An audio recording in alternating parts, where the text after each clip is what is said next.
a magnificent result, a magnificent result resulting in complete enlightenment. Complete enlightenment. Oh yeah. So we will continue from where we left off last week. We left off at I think verse number 10. I think that's where we left off. We will continue from verse number 11. So those of you who are familiar with Heart Sutra, you will note that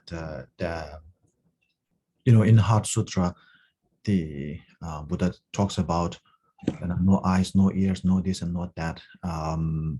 All in all, no anything, beginning from the form, which is the start of which is the most obvious thing, the form, the material world, and to the most inconspicuous thing, which is the enlightened mind of the Buddha and the consciousness of the Buddha. So from the in Tibetan we say Sun and Namgyen Par. Su is the form and Namgyen is the omniscient mind of the Buddha. So from the most obvious one to the most inconspicuous one, everything is non-existent. So as you all know, that Buddha is not saying that these are literally non-existent. Actually, he's referring to that the fact that they are non-existent in a world of inherently existing phenomena. So therefore, similarly, the lines that we are going to read also has to be read in that manner. And once we have that concept, once we have that context, then it will be much easier for us to go along with the text. Okay, so so if you have the text, you can refer to the text now. Now I will start reading from the text.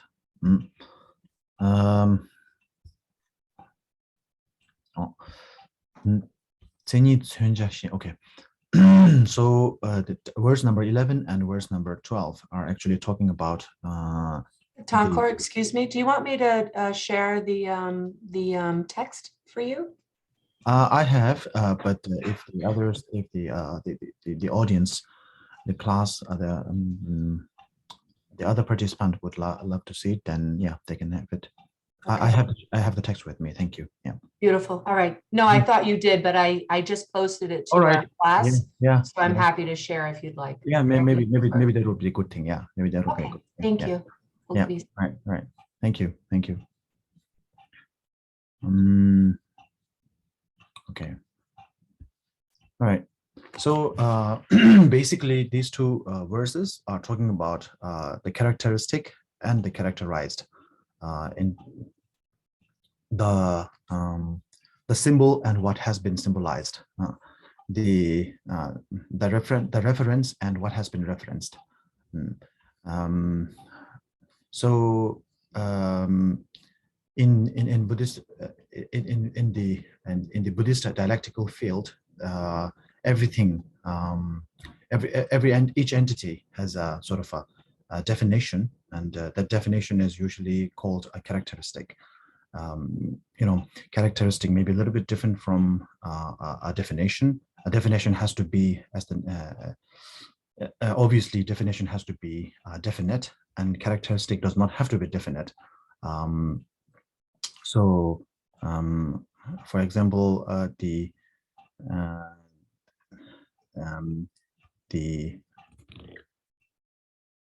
heat is a characteristic of fire, but heat is not the definition of fire. So just because something is something has heat or something has the characteristic of heat does not necessarily have to be fire. So the characteristic of a fire and the definition of a fire are different. But in any case, every phenomena, every entity has a characteristic, no matter how you are able to describe it, or no matter how whether we are able to describe the appropriate characteristic of a certain entity is a different matter, but each and every phenomenon does have a characteristic. So you might say the characteristic is something sort of an identity of an object. So there is the identity of an object, and then that is the object that has been identified. So here we are talking about the identifier and the identified. So we are at verse number 11. Verse number 11. So the characteristic, that is what I'm talking about here. When I say characteristic, we are talking about the identification or the symbolism of a certain entity. So the characteristic and the characterized, the identity and the object that has been identified, the symbol and the object that has been symbolized, that is symbolized. So this is what we are talking about. So here again, Acharya Nagarjuna goes on to say that the characteristic is different. If the characteristic is different from the characterized, then the characterized would exist without the characteristic. If the identifier is different from what has been identified, then what has been identified can exist without that identification, without that unique characterization. And then the sole purpose of characterization or characteristic would fail, because it is no longer able to characterize what has been characterized. So therefore, the very purpose of characterization would fail. So therefore, if the characteristic is different from the characterized would exist without the characteristic. So it would, what has been characterized, what has been identified, would exist, would appear, would arise without the identifier. For example, if you are to say that the characterization of Tongkhor Rinpoche is that he wears a yellow robe and then he wears a glass and all that, if that is my characteristic, and my characteristic is different from the characterized, which is myself, if they are different, then they would be, one would be able to arise without the other. So the question, the dilemma here is that it is not so in reality. And the reason, what has been characterized and what is being characterized, what has been characterized and what is characterizing the characterized entity are different, as we all know. What my characterization and the characterized, which is myself, are different. My identification and myself are different. I am not, I'm different from what I have been identified as. My identifier, I'm different from what, I am different from my identifier, my identification.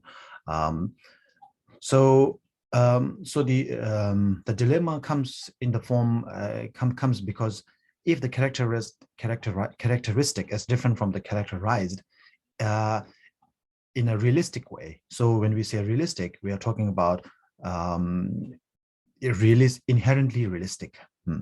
If it is intrinsically, realistically different, if the characteristic is intrinsically different from the characterized, then the characterized would exist without the characteristic, because they are totally independent, not interdependent, but independent of each other, because they are, the characterized is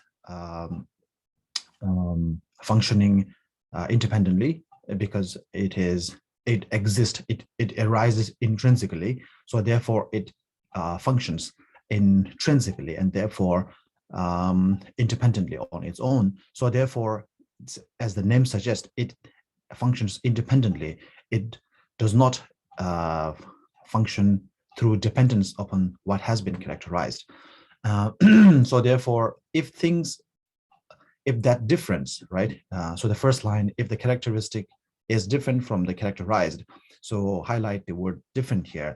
So Nagarjuna is saying that the word different, Nagarjuna is saying if they are different, intrinsically different, if they are intrinsically different, if their difference is an inherently existing truth or reality, then the characteristic and the characterized would be totally independently different, and therefore they would be unrelated to each other, and so therefore they can exist or appear and function on their own without any dependency upon each other. So the characteristic and the characterized would be totally unrelated and totally and if they are totally unrelated, then the characteristic would fail to function as the characteristic, would fail to function what it is. It will fail to be what it is, because it is no longer able to characterize what has been characterized, because what has been characterized and what is the characterization of the object, the entity that has been characterized, are totally different and totally unrelated. So one example would be from last week's class, the fire and the term fire. If the fire and the term, the word, the name fire are different, again, we have to understand different as intrinsically realistically different. If the fire, if fire and the word fire, which is the word fire actually characterizes or identifies the entity, the element that burns, which is known as the fire. So if the word fire and the fire itself are independently different or intrinsically different, then the word the fire, when we mention the word fire, it would have nothing to do with the element fire. And if they are true, and if they are same, non-different, if they are non-different, and therefore if they are the same thing, then when we utter the word, when we mention the word fire, it should be able to burn as the fire does, because that is the definition of fire, to be able to burn things. So when we mention the word fire, it should be able to burn. So similarly, so that is an example. And if the differentiation or the difference between it's, of course, the word fire and the fire itself are totally different things. The word fire is the vocal form of my speech, and the fire itself is an element that can actually does have the ability to burn things. So they are totally different things. One is an materialistic, or in what we would call in the Buddhist philosophy, it is something called it is part of the form,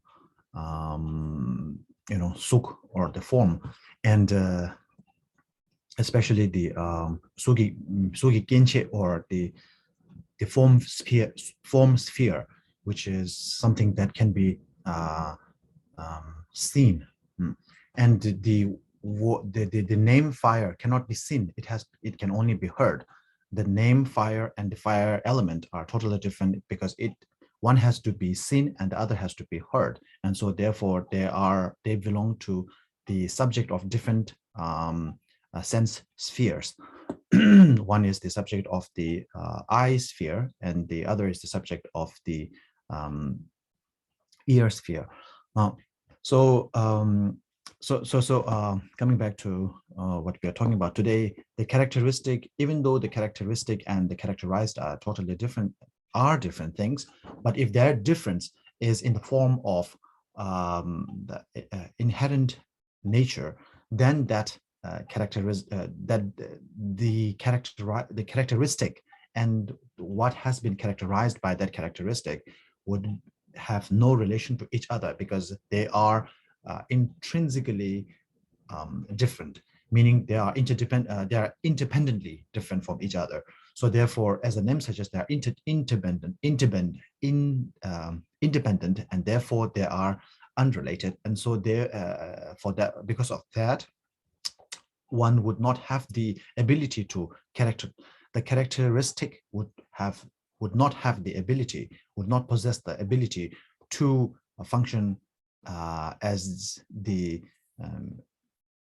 characteristic factor of the object that has been characterized. And so the characterized would exist without the characteristic, because they are independent of each other, and so they are unrelated to each other. So you have clearly stated also that neither exist if they are conceived as non-different. So the same rule applies, just as the fire. If they are different, then they are unrelated to each other, and then when we mention the word fire, it would not be able to give you an idea of the element that actually burns things up. And if they are non-different, or if they are the same thing, then we've mentioned the word fire, it should be able to burn my mouth, because the word fire is actually fire. So it goes in sync with that verse.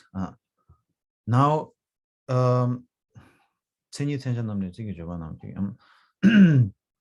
so the next the next verse number 12 actually follows next verse number 11 so that is the truth that the Buddha revealed.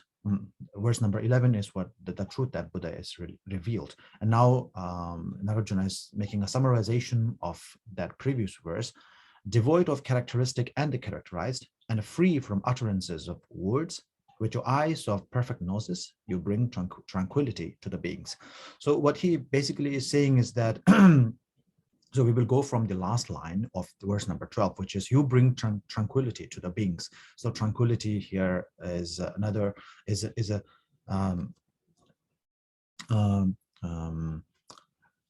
name for peace or nirvana here. Nirvana is known as the tranquil. Nirvana is also known as the peace, because peace is the noun used when we pacify something. So when the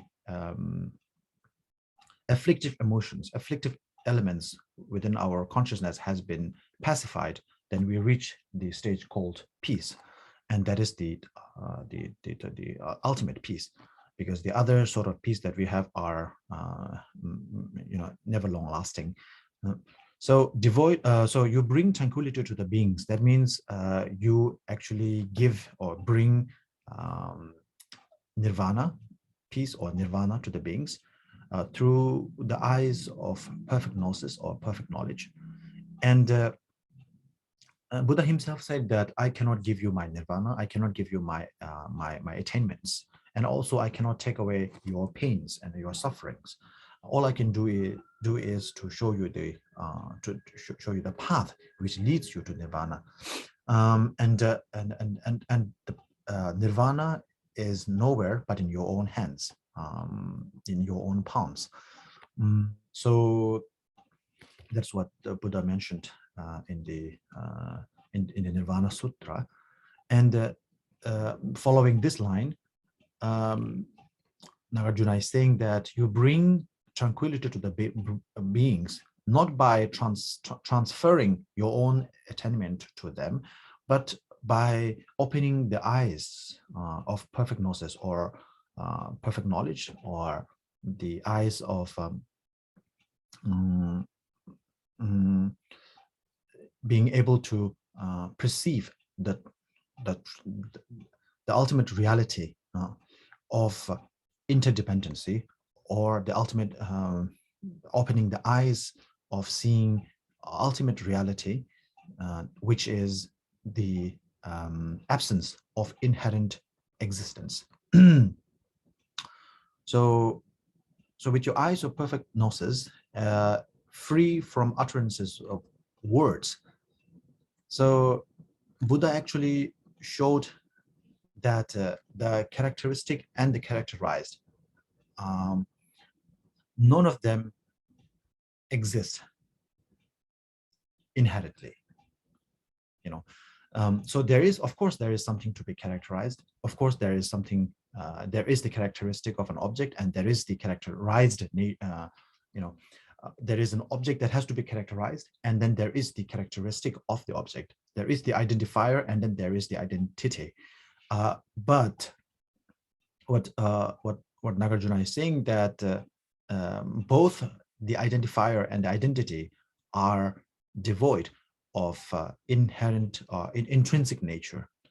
And since that the characteristic and the characterized are both devoid of an intrinsic nature, and they are free from utterances of words. So utterances of word, in the English word, there is only the word used was free, which is the English sort of template for the Tibetan word nambangpa is used. Only one word is used here, free. In Tibetan, there are two words. Not pangpa is to be free, but here they use Nagarjuna use the word nambangpa. Nam has to be, nam is a is sort of an adjective, I guess. I'm not very good with English grammar. So it just means more free, or totally free, or utterly free, something like that. So when Nambangpa means it's not just free, but utterly free from utterances of word, or totally free from utterances of word. So what is the difference between being free and totally free or utterly free? Is that being utterly free means it is free from elaborations. So even though Buddha mentioned, or Buddha did,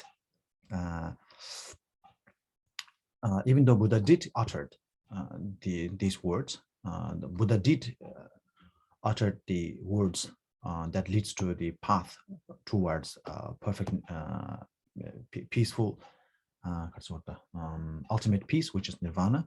But it is free, or it's free from the elaborations, or it is free from. So what we have to understand here is that when we say it's free from utterances of word, or it's free from utterly free from utterances of word, or fundamentally free from utterances of word, what it actually means is that when it's fundamentally free, what it means is that Buddha mentioned just as it is. So there is no additional words.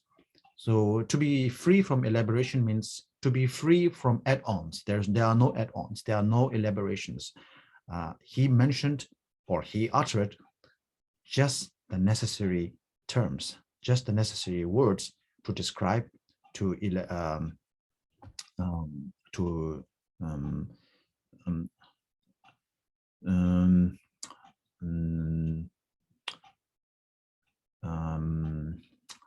explain what has to be explained. So there are no elaborations, there are no add-ons, there are no additional terms and words used. So therefore, they are utterly free from utterances of words. So now we will move to the next line. Okay. An existent thing does not arise, nor does a non-existent as well, nor does both, neither from itself, nor from another, nor from. So this is sort of like it's called a four-pronged logical reasoning, four-pronged reasoning. So so this actually dissuades the objection, or so arise here has to be understood as if a thing exists. Most of the things that we deal with actually exist in the form of arising, meaning they were caused by a certain cause. They were produced by a cause, and they were dependent upon cause and conditions. So therefore, they arise through cause and conditions. Things that does not arise, even though they do exist, but they things that does not arise, or are not caused by, are not produced by cause and conditions, they do not have a direct really direct sort of a connection to our day-to-day usage. So therefore, we are talking about objects that do arise. So an existent thing, an existent phenomena arise through four forms or through four ways. One is through itself, the other is through other causes, and another is through both causes and without causes. And then another thing is that it is both not caused and not caused. And so the first thing, the last thing can be dismissed very easily. So a thing is certainly not both, right? We will again start from the bottom of the last verse number 13, not from both. Things do not arise from both. Both meaning through non-existent, itself, nor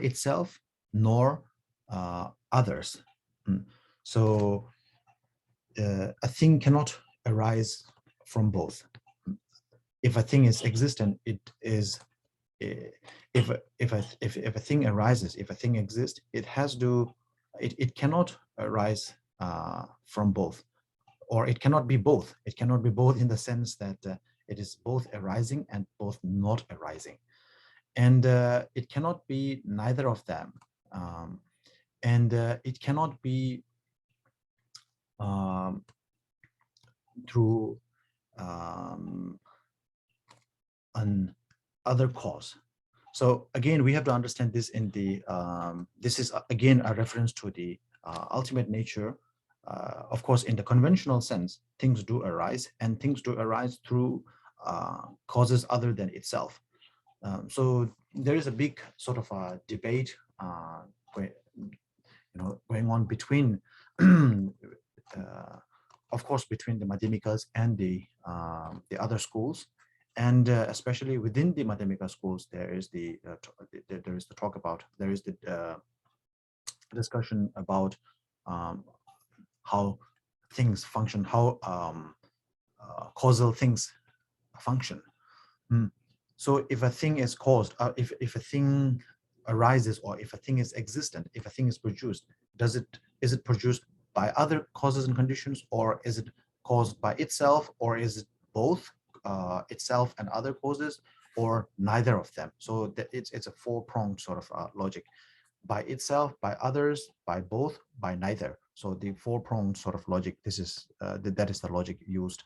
So when it is that four-pronged reasoning will actually eliminate all the doubts or doubts pertaining to the ultimate definition of an object. The object here being arising, or the functioning of a produced object. Or so in conventionally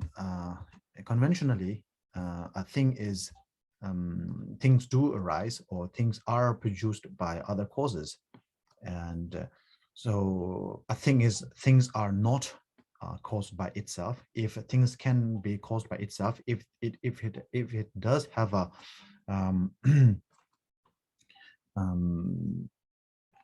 if it does have a self created nature, then it will be infinite. For example, if water is self produced, then water would be infinite, because it would no longer need an external cause for the water to be produced. So the water will be infinite. So the same logic goes to every other resources in the universe. If things are produced by its own, by itself, then it does not need an external factor for them to. It would not need the functioning of an external factor for it to go on. So therefore, the existence of a phenomena, water, for example, would be infinite. So water will never,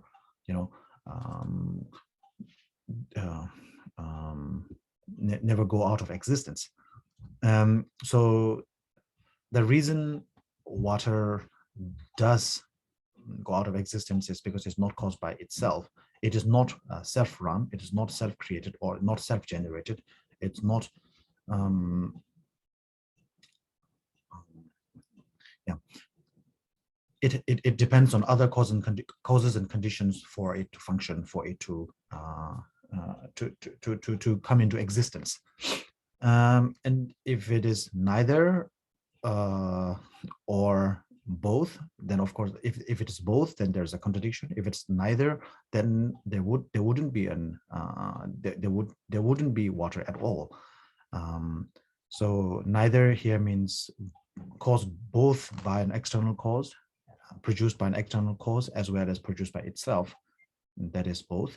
And neither is caused neither by others or by itself. And so these conventionally produced entities, produced phenomena that are dependent upon cause and conditions, are actually dependent upon other causes other than itself. But here, Nagarjuna, on verse number 13, he is actually referring to the existence, the dependency, or the rising. Let's highlight the word arise here. So the rising of an object or an entity in the ultimate sense or inherent nature. So if an existent thing rises inherently, then if a thing rises inherently, then it would always keep rising, because that very nature of rising is inherently true. So therefore, if it's inherently true, actually it's similar to saying that it is self-generated, self-produced.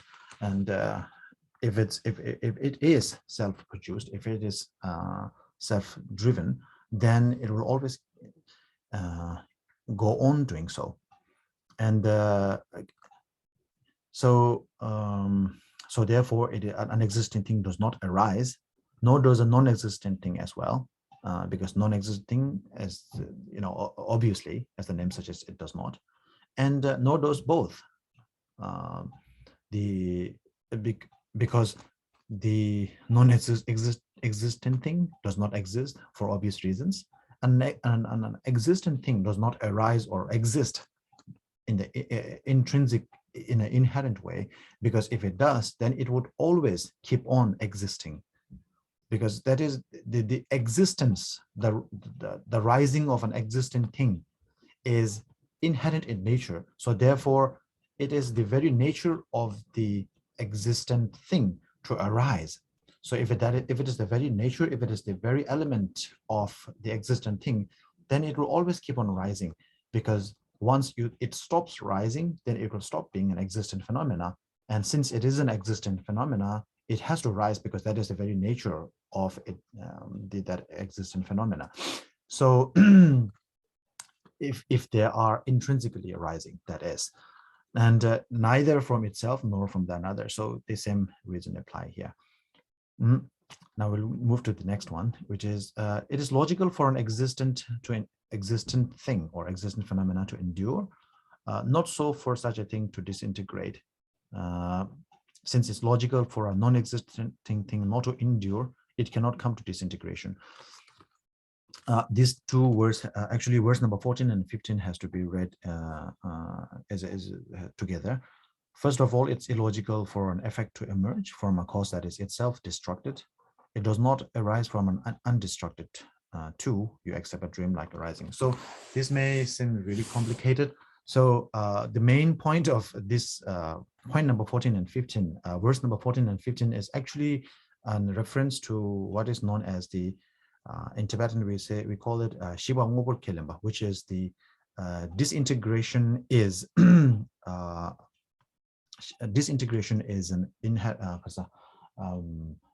impermanent acceptance of disintegration as an impermanent object. In So this is actually a reference to the Madhyamika, Prasangika Madhyamika, the inferential middle way philosopher, which Acharya Nagarjuna is the holder of that view. So in the Prasangika Madhyamika's view, which is unique to all the other Buddhist schools, that of the other Madhyamikas as well as the other schools, other than Madhyamikas, is that all the other schools actually accept disintegration itself, not the act of disintegration or disintegrating, but disintegrate itself as an permanent object. So, there's a long explanation for that. But according to the Tengyurwa, or according to the Prasangika Madhyamika, which is considered as the highest of all the Madhyamika school, the Prasangika Madhyamikas actually accept disintegration as a generative object or a producive object, as an impermanent object. Disintegration is something that happens. So what is the difference here? The main difference, okay, first thing, what Nagarjuna is trying to do here with verse number 14 and 15 is that, so first of all, okay, let's do this, right? First of all, disintegration is accepted as an impermanent object in all the Buddhist schools other than the Prasangika Madhyamika, right? In the Prasangika Madhyamika school, disintegration is an impermanent object, not permanent object. Okay. In the other schools, in all the schools other than the Prasangika Madhyamika, disintegration is a permanent thing. In the Prasangika Madhyamika school, the highest of the Madhyamika school, which is the inferential Madhyamika school, or middle way school, disintegration is accepted as an as a generative element, as an impermanent object. Okay, so that is the first thing. Now, what Nagarjuna is doing here in this verse is that even though disintegration is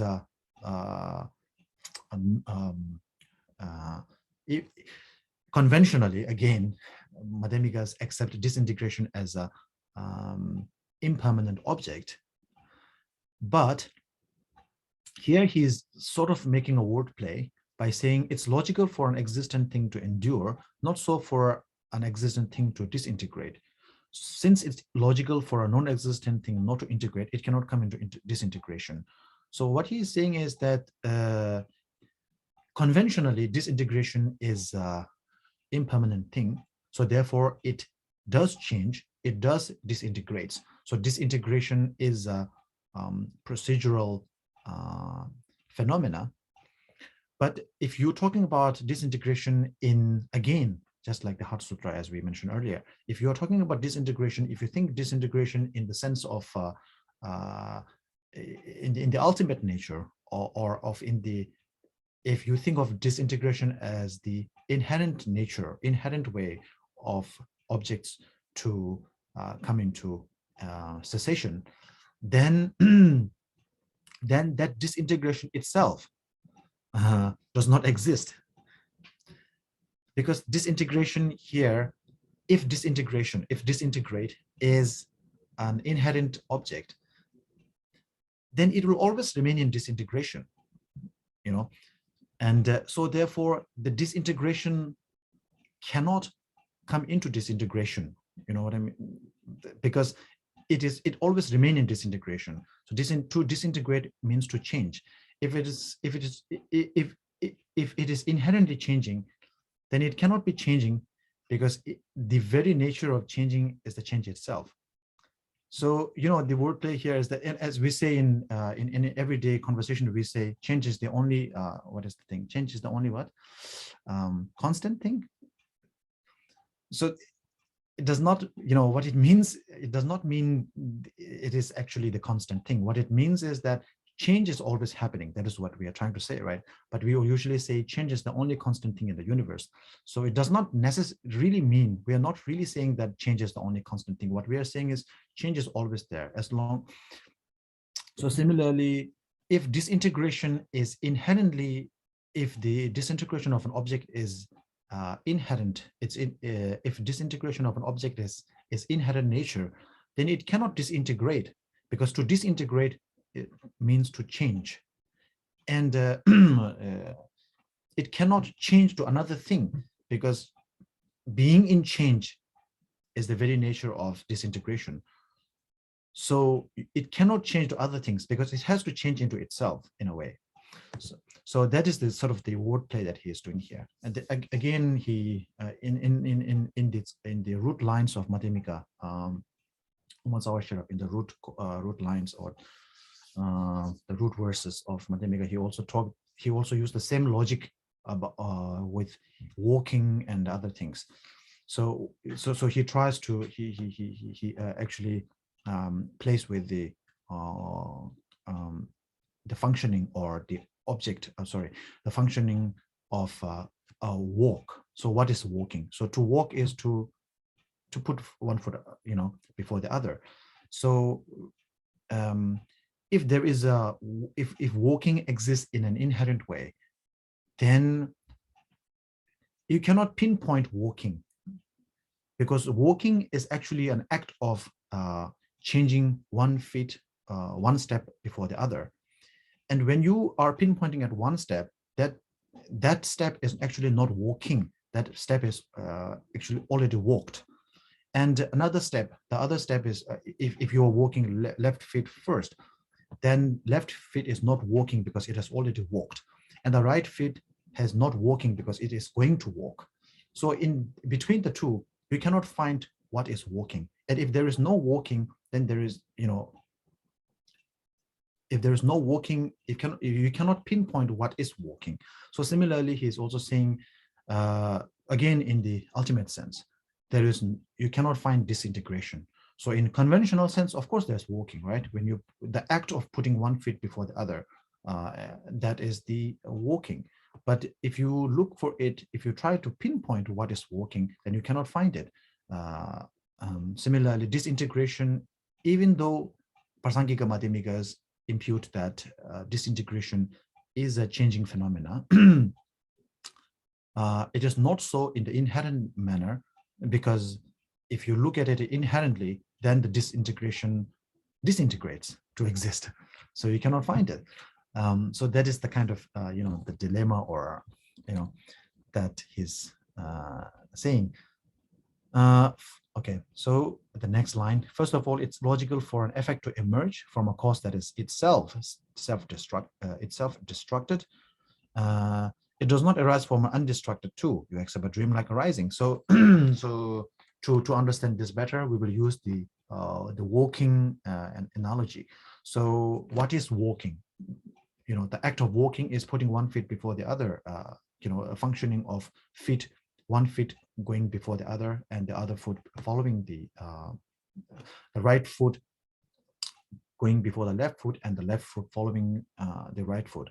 But if you look at it in inherent kind of ultimately, if you were going to find out what is walking ultimately, then you cannot find it, because the right foot has already stepped before the left foot, so therefore it has walked. It is not walking. And the left foot is going to walk, and it is not walking. So one is going to walk, and the other is already walked. And between the two, you cannot find walking. So similarly, an object has already disintegrated. The object of the past is already disintegrated, and the object of the future is going to disintegrate. So in between the two, you cannot pinpoint into something that is disintegration. But of course, again, if you look at it in a conventional manner, then you can say the act or the functioning of things going into cessation or going into disintegration, or is the disintegrate nature of that is the disintegration, you might say that. But if you look for it in the ultimate nature, you cannot find it. It's just like saying this minute, 1 minute, or maybe like if you try to find this moment, you cannot find it. The moment, when I say this moment, that moment actually passed away. So every time I say this moment, I cannot pinpoint it, because every time I utter the moment I finish uttering the word, this moment, that moment is already in the past. So if I'm going to utter a word called this moment, that word actually has not been uttered. I'm going to utter that word. And the words that I've uttered saying this moment is actually already uttered, and it's in the past. So there is no this moment, and there is no utterances of this moment either, because what I've uttered, what I've mentioned is already in the past. What I'm going to mention is yet to come, and so therefore there is no mentioning, there is no speaking or talking. So if you look at it in the ultimate sense, then you cannot find anything. So this is what Nagarjuna is saying. Now I will come into one important point here, just to summarize. The reason the Prasangi, maybe you can ask that in a question, that would be much better. Because if you're not intrigued about this, then there's no point in explaining. Anyway, so I will go to the next one. The emergences of effects from a cause through destruction or non-destruction, this origination is like the occurrence of an illusion.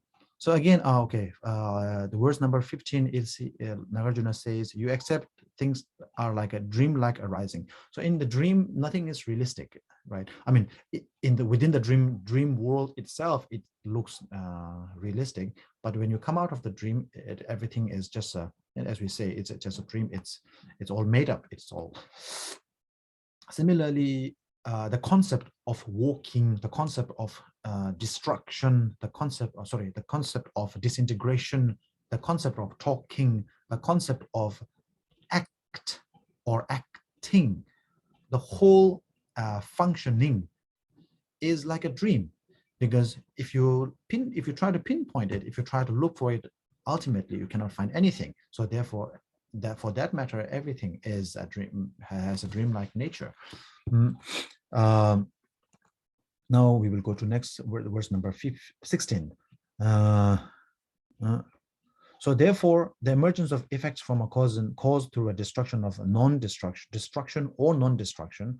So destruction here has to be read as disintegration. The Tibetan word shikpa actually means both destruction as well as disintegration. So the word destruction, the word shikpa in Tibetan is not destructive as the English word destruction itself. It can be used as the word destruction, but the emergences of effect and a cause, effect from a cause, because causes come, the effects or results comes from a cause. The emergence of effects from a cause either through destruction or non-destruction, or either through disintegration or non-disintegration, is dreamlike at best. So therefore, this origination. So this origination is a reference to the origination of a cause and conditions in this that is explained earlier in verse number 15 and 14. So this origination, this form of originating, is like an occurrence of an illusion. You taught that everything is likewise as well. Just like the verse number 14 and 15, every other phenomena in the world is also dreamlike or an illusion as well. Now we will move to verse number 17. Can we have verse number 17, please? Yes. So again, therefore you fully understood this world to have emerged from ideation. And even when emerging, you have declared that there is no rising and no disintegration.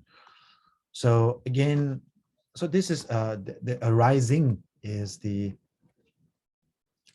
going to walk, and disintegration is walked, talked, and going to talk,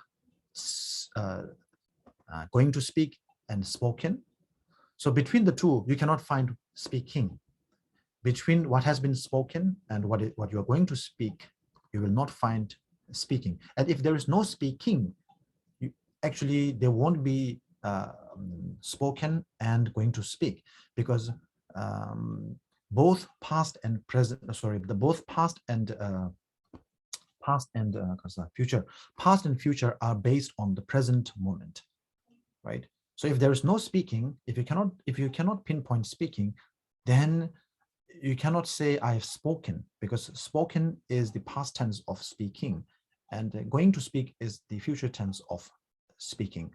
So therefore, if you cannot pinpoint speaking, then you cannot pinpoint spoken and going to speak. So if you cannot point now, present, the rising, if you cannot pinpoint, okay, I'm going to the last line on verse number 17, okay? If you cannot pinpoint rising, then you cannot pinpoint arising and disintegration. So therefore, Buddha gloriously declared that there is no arising and no disintegration, because there is no arising and no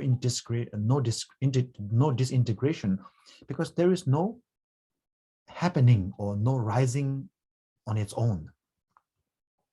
So again, you have to understand, you have to read it through the lens of the Heart Sutra, the same way, same perspective when you're reading through Heart Sutra. So you have to read it as the again in the ultimate sense. In the ultimate sense, there is no rising, there is no arising and no disintegration, because there is no rising itself. To rise, there is no such thing as to rise, because again, to pinpoint what is to rise, when you look for it, then you have to use either the disintegration of what has arisen or what is going to arise.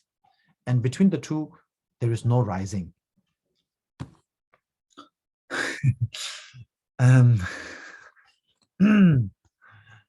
Now, okay, we will go to number 18. In impermanence, there's no samsara. In impermanence too, there is no samsara. You, supreme among those who have realized suchness, you have declared samsara to be like a dream. So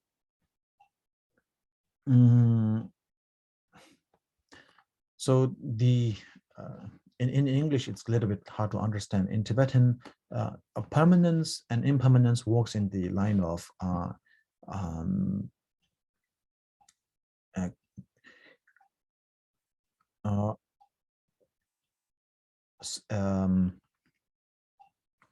inception or creation and cessation. So there is no creation of samsara and there is no end or cessation of samsara. So if you read it like this, it will be much easier to understand.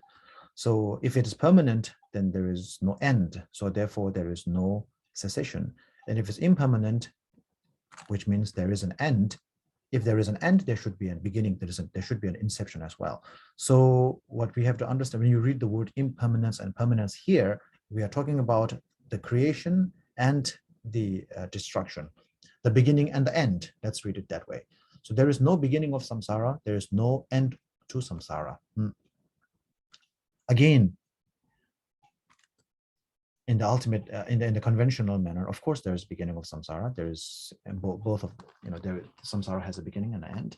But in the ultimate sense, samsara has no beginning, because if samsara has a beginning, again, samsara's beginning or samsara's inception or samsara's impermanence.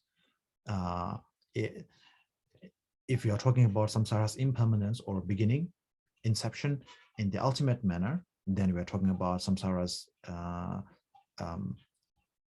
inception in the intrinsic nature or inherent way.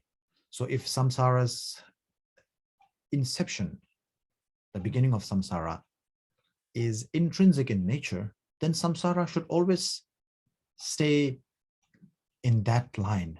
Always, if the impermanence nature, or impermanence here has to be understood as the beginning or the inception. If the inception of samsara, the beginning of samsara, is inherent in nature, then samsara should always stay in that beginning state.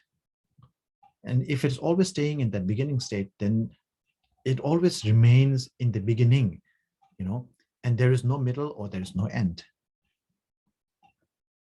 Again, if samsara is permanent, then samsara should either should be in creation or in generation at whole time, in beginning at whole time, or it should end always, because it's permanent. Whatever the nature of samsara is, it should be permanent. So since there are none of that, the nature of samsara is neither endless or beginningless. Therefore, samsara is not in permanence or not in impermanence. And you, the Buddha, supreme among those who have realized suchness. So that is the suchness. That is the ultimate reality of samsara. That samsara is not in permanence or not in impermanence. Or in other words, the samsara has no beginning or an end inherently. And so therefore, the nature of samsara is like a dream. So from this, what we can get is that samsara is not definite. Samsara is not like an, what is the word? Samsara is not damnation. It's not the ultimate sort of commandment that, there is no room for shift or no room for movement. Samsara, of course, if it's inherently existing phenomena, then there would be no room to wiggle. But since samsara is free from inherent existence, therefore samsara is neither permanent, inherently, in the inherently way, okay? Samsara is neither permanent nor impermanent. In the inherent,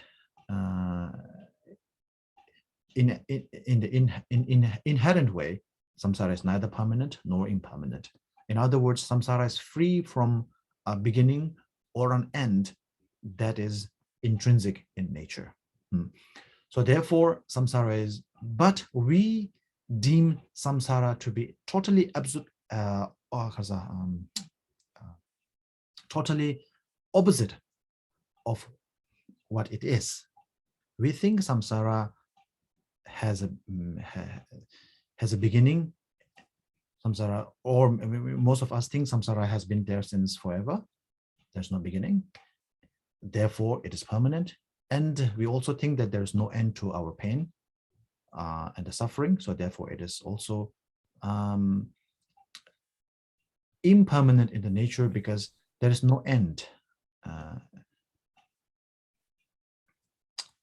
So we perceive Buddha's declaration of samsara is in total opposite of our perception of samsara. So therefore, samsara is like a dream to us, unreal.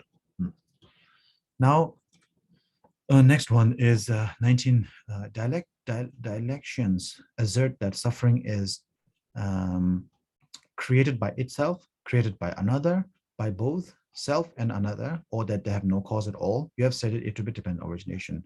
So again, this is, again, the four-pronged reasoning is used here, that it's created by itself, by another, by none, by both. The Tibetan word used here is togewa. In English, the word used here is dialectician or dialections, but it's more, it's closer to the English word.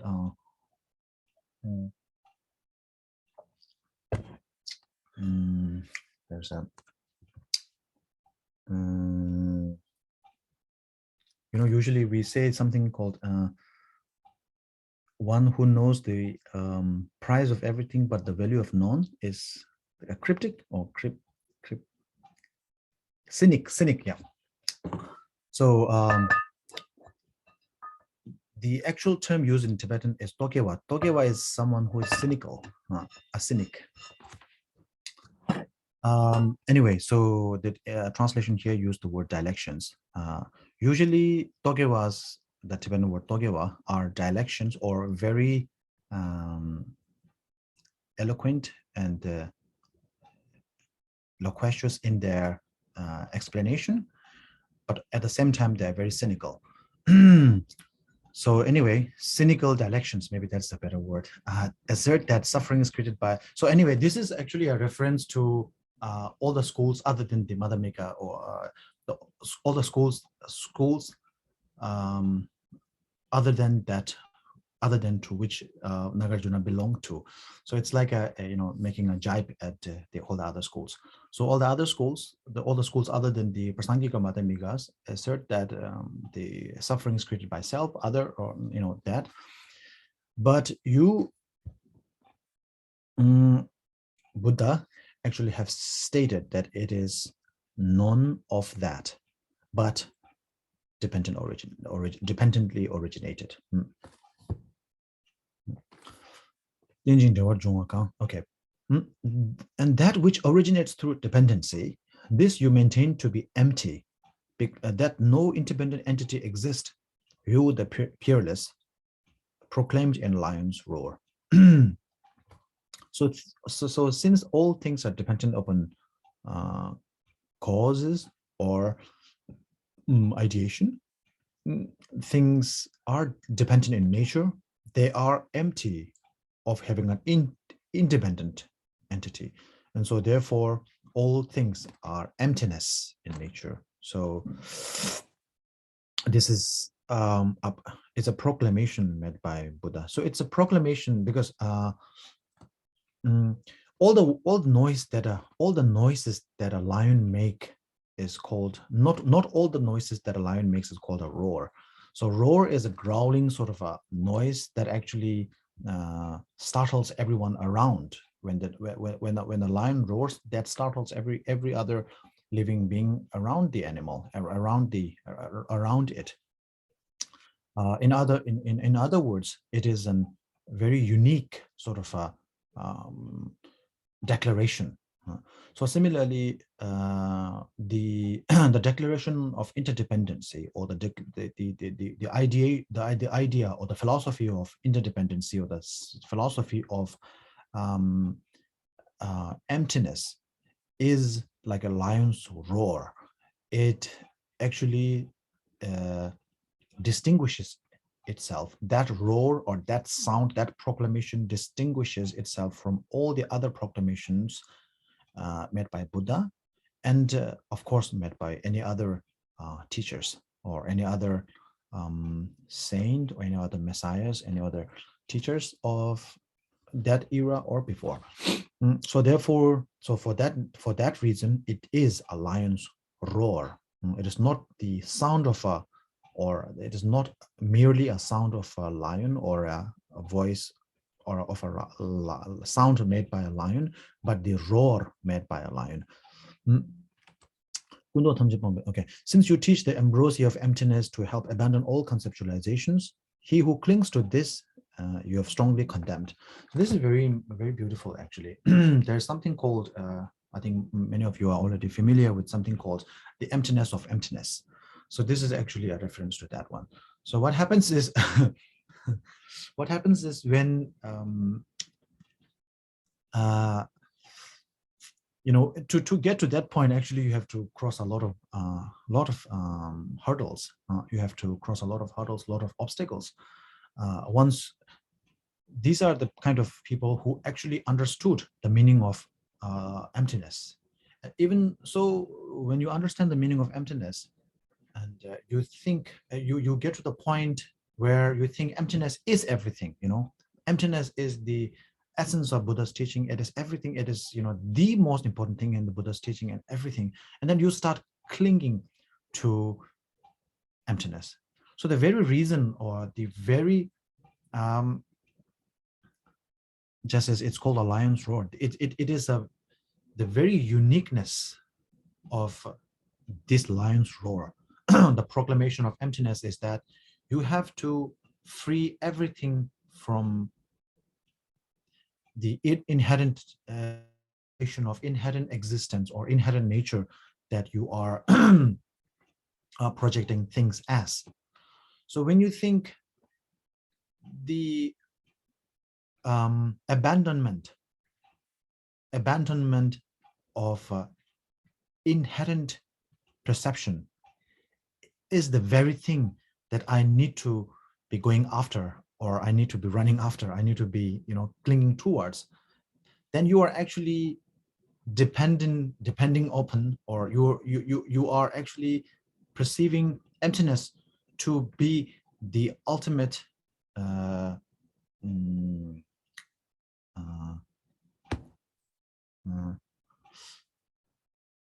inherentness, if you like. Everything else is free from inherent nature, but emptiness, there's one thing that is inherent. There's one thing that is realistically true out there, and that is emptiness. And so therefore I am holding on to that. So this does happen. So the reason I said this is a beautiful line is because it is important to hold on to that thing until you reach that stage. So if you think emptiness is not important right away, then you are doing it wrong.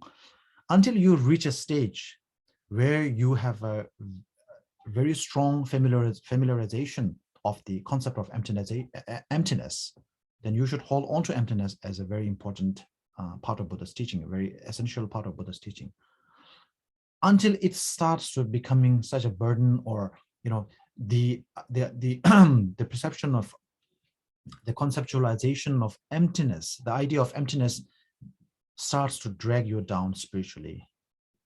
Until that moment, emptiness has to be something that you keep on clinging on to.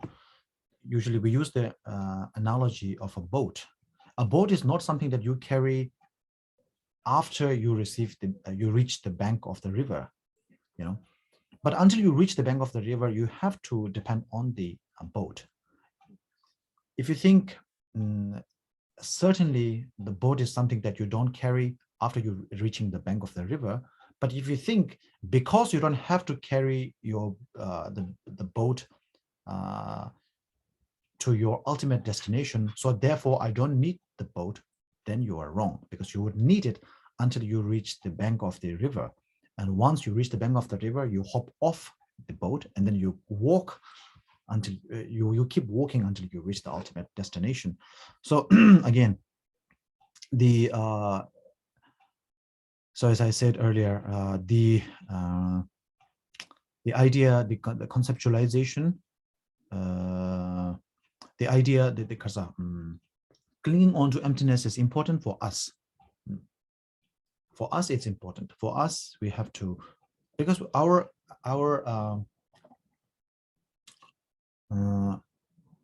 formulation of the idea of emptiness is weak at best. So therefore, it is like a, the story of the the three little pigs and the wolf. The first pig makes the hut from the what do you call that? The grass, hay. The straw, right? Straw, yeah. And the next one makes from wood, and then like that. So I can't speak for all of you, but for myself, it's like made from straw. So for that reason, for at the moment, I do need that straw house, because that's all I have. But once I get to the stage where I have a wooden house or maybe a brick house, maybe I can, kick at that the straw hut. Anyway, so this is, you have so I'm going to read the line, the verse number 21 again. This you have strongly condemned. He who clings to this, or the idea of emptiness, you have strongly condemned. So ultimately, of course, it is to be abandoned, but until then, you would need it. So next verse, please.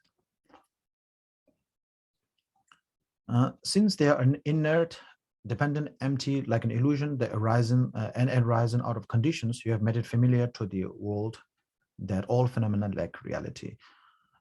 So yeah, we have gone through this already. So since all phenomena. So we started with the act of walking, the action itself, the speaking, everything. So you can apply the same reasoning with all other objects or entities out there, and they are all like an illusion, because they rise out of causes and conditions. They are dependent upon the cause and conditions, just as walking is dependent upon what has been walked and what is going to walk, and walked is dependent upon the action of walking and what is going to be walked. Similarly, what has been walked is also dependent upon the act of walking and what is going to be going to walk. So therefore, everything is interdependent in that sense. So therefore, if you look at it, nothing is functioning on its own. Every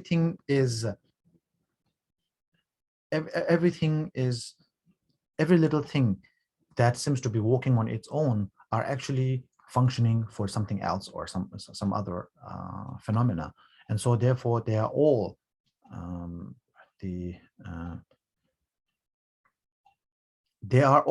chaotic in unison,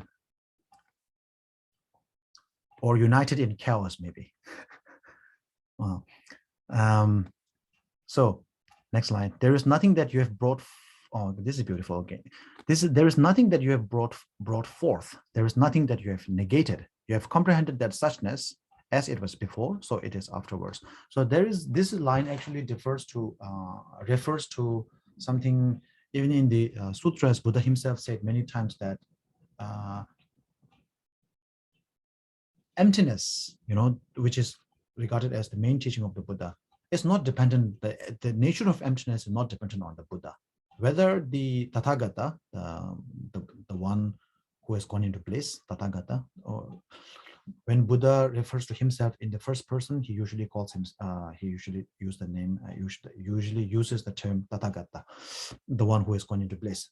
So the Tathagata has, whether the Tathagata comes or not, the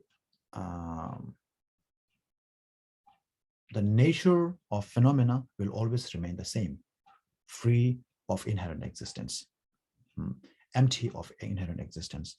So that has been said many times, multiple times, proclaimed by the Buddha in the sutras multiple times. And this is a reference to that line. So there's nothing that you have brought forth.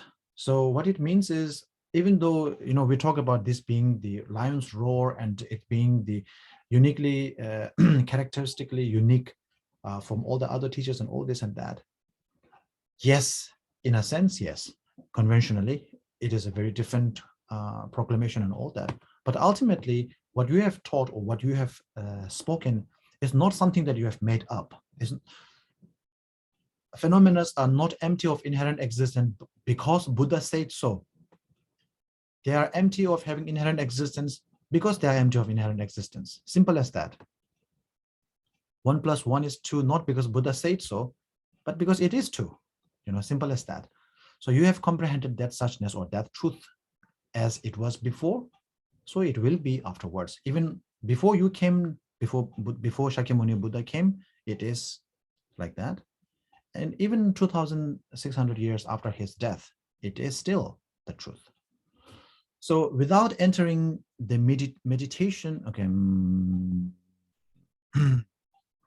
without entering the meditation as shown by the Noble One, can consciousness ever become signless? So sign here is a very beautiful, very interesting word here. So signs are materialization, right? So signs, when there is a sign is a materialization. If something is immaterial, then it cannot be a sign. So it is a materialization. So for us, things materialize only when we deem them to be ultimately true or truthful. And that ultimate truth is nothing, no matter how you name it, how you put it, whether you call it ultimate truth or ultimate reality, whatever you call it, you're actually going back to square one, which is inherent reality. So therefore, without so for our consciousness to become signless, so for our consciousness to become immaterialistic, or our consciousness to be free from the materialization of inherent perception, we need to enter into meditation upon what has been taught by the Buddha, what has been taught by the noble ones, meaning Buddhas that has gone in the past, including Shakyamuni Buddha. So all in all, it is saying, if you want to be free, meditate. Simple as that. So now last line. Okay, the 25 is verse number 25. Without entering signlessness, there is no liberation, you have declared. So you presented this signlessness in its entirety in the Great Vehicle, the Mahayana Sutras. By praising you, a vessel worthy of praise, whatever merits I may have obtained, through this may all beings, without exception, become free from the bondage to signs. So as I said before, signage is materialization. And when we talk about materialization, when something is material, something materializes, it materializes in the form of intrinsic reality. So therefore, to be free from the bondage towards signs is to be free from being bonded to the inherent reality that we perceive things to be. So this concludes the hymn to the Buddha, to the world transcendent, composed by Master Noble Nagarjuna. English. Okay, yeah, that concludes that topic. So, yep, that's it. I would imagine we have questions. Please. Hello. Hi, Rinpoche. Oh, Hello. I'm sorry. Hello, Somebody Mona. go before me. Go ahead. Hello, Laura. Hi, how are you? I'm good. How are you? Good. This is so above my pay grade. All of So us. I want to ask, I think it was verse 16. I think I understand the non-arising and that nothing comes into existence by itself, but I'm not quite understanding the non-disintegrating. Okay. All right.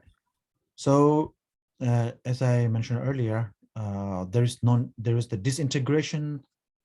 There is disintegration understood from the Prasangika Madhyamika's point of view, which is unique on its own, and then the disintegration from all the other schools of Buddhism, other Madhyamika schools included, Sautantrika Madhyamika and so on and so forth. So what happens here is, to put things very simply, disintegration is an act of disintegrating, right? An act of deblocking.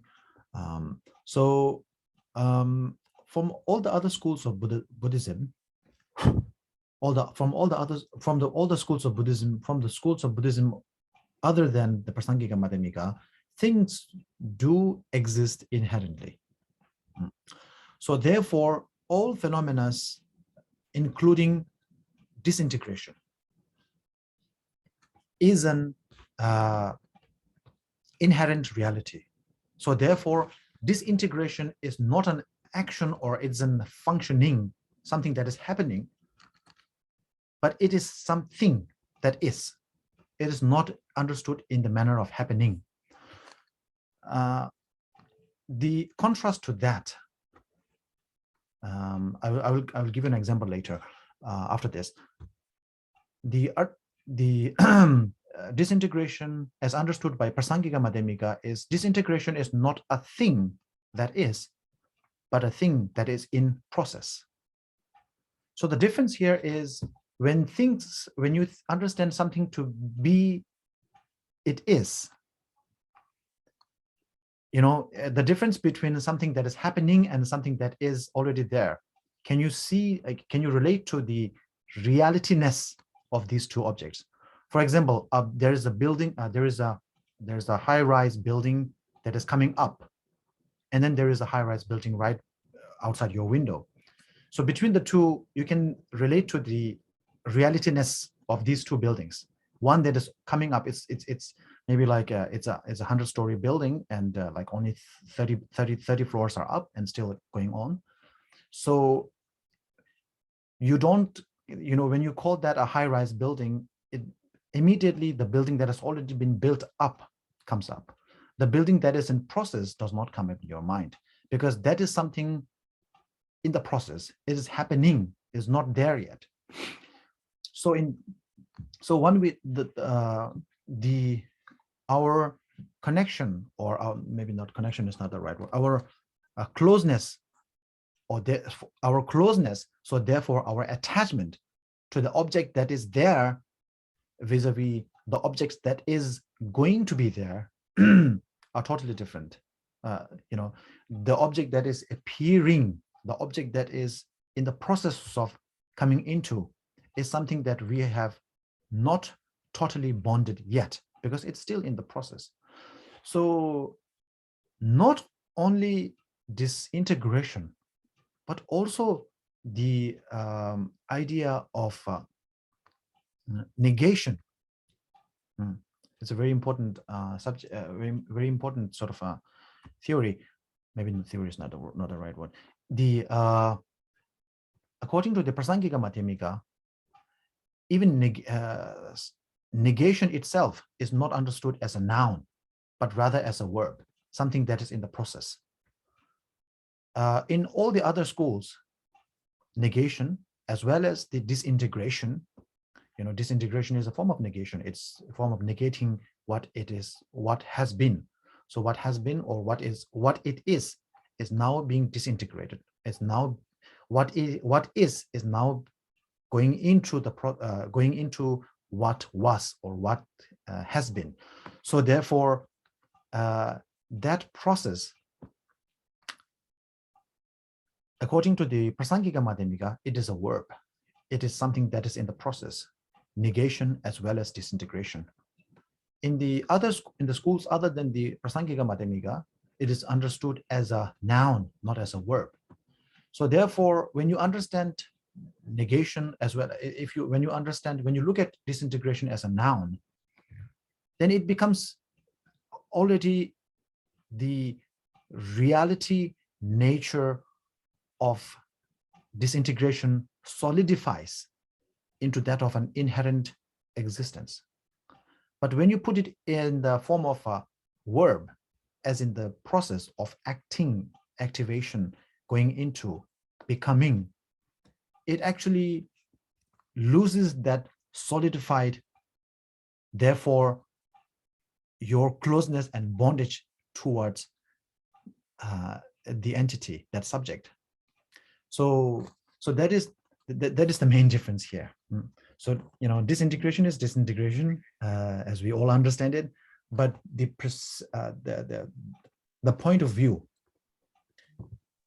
for which disintegration is seen from the Madhyamika's perspective and the other's perspective is different, vastly different in that way. For the other schools, it is a noun, and for the Madhyamikas, it is a verb. Disintegration is something that is happening, not something that is there, something that you can pinpoint. For other schools, it is something that they can pinpoint. So therefore, in that very, if it's something you can pinpoint, and if it's something that is ultimately there, then in that understanding, according to the other schools of Buddhism, then disintegration can be understood, that not the act, not the functioning of disintegration, but disintegration itself generally can be understood as a permanent thing. So this is similar to, yeah. Thank you. That was helpful. Thank you. Mona, did you have a question? I just put it in chat. What is Right. disintegration without its function? Is the concept of turning it into a noun. I'm trying to conceptualize what is disintegration without its actual function. What is that? What is that? Without its function, disintegration is disintegration because it functions. It actually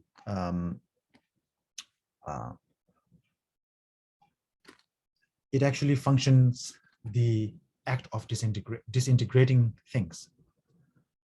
So without that function, it actually loses its very essence, and therefore it's hollowed out, and so therefore it fails to be what it is. So without the function, disintegration without disintegration without its function is not disintegration. So disintegration is disintegrated when it loses its function of disintegration. And it goes into the characterized versus characterization. Yeah, absolutely. Yeah.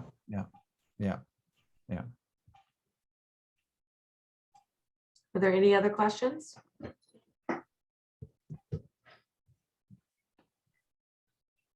Okay, going once, going twice. Not sold. All right. Yeah, sold. So Tongkhor, just something very quickly. I really want to thank you, and we are also lucky to have you come and teach with us for these last 2 days, or last week and this week. I know you are so busy, and I'm so grateful to you responding to all of my messages, pleading with you to come back to DNKL. For those of you, though, I will put a plug, and I do listen to you as much as I can on Saturdays. If you are on social media, there is every Saturday is Dharma with Tongkhor. If you look on Facebook, and it streams through Facebook every Saturday, right? Right. And so there's always a really good conversation. It's a little bit late, so sometimes I think is it probably 10 o'clock our time, or 9? I think it's 9 o'clock our time. But I really enjoy that teaching, and really just very grateful for you joining us. So Mona, I can send it to you. If you're on Facebook, are you on Facebook? You just have to search Dharma with Tongkhor. I can spell it. Do you need me to spell it? Okay, thank you.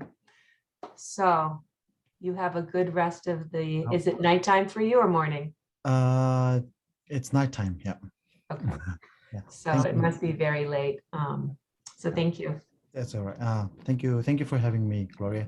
Thank you everyone for tuning in.